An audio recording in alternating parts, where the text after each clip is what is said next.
I'm Rod, and this is my house, my living room, my dining room. I'm a sound engineer and composer, and behind these double doors I have a small recording studio working with Logic software, but what I haven't got is a vocal booth. Now, a lovely company called Vocalboothtogo has lent me one of these to try out, and it's basically a portable vocal booth. That's as it arrives. What we've got to do now is clear a space and assemble it. Let's see how we get on.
Well, it's now Sunday on a freezing cold day in London.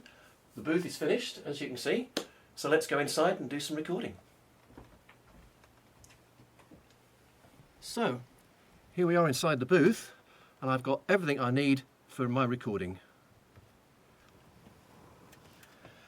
Sit myself down, get my headphones, got my script, I'm ready to go. In a time of war, in a place of madness, there is a city. It was once beautiful. Elegant, tree-lined boulevards, soaring towers of glass and steel.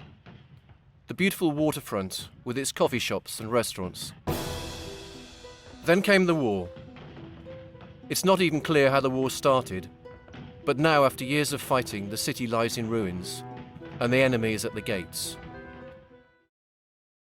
My daughter returns home after attending her mother's funeral.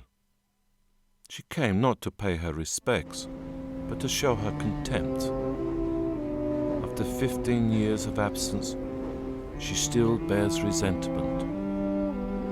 Her wealth and her fame have not replenished her empty heart.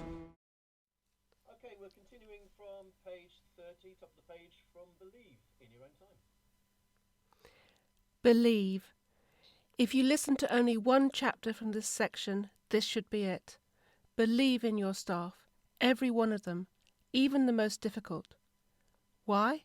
Because this alone will make the biggest difference.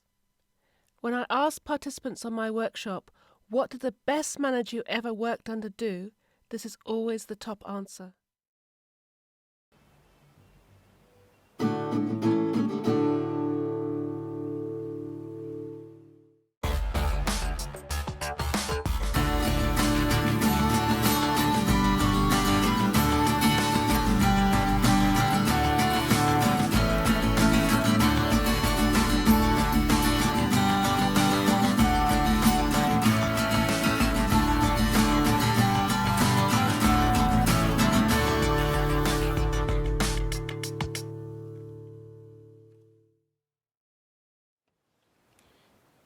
Lord Emsworth went into the library and had just sat down with his book on the care of pigs when suddenly the door burst open.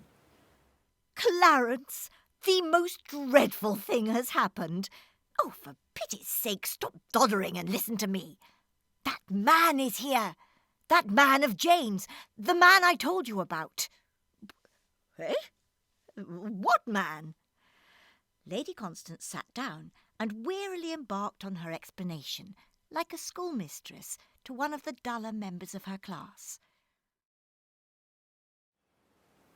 When in disgrace with fortune and men's eyes, I all alone beweep my outcast state, and trouble deaf heaven with my bootless cries, and look upon myself and curse my fate.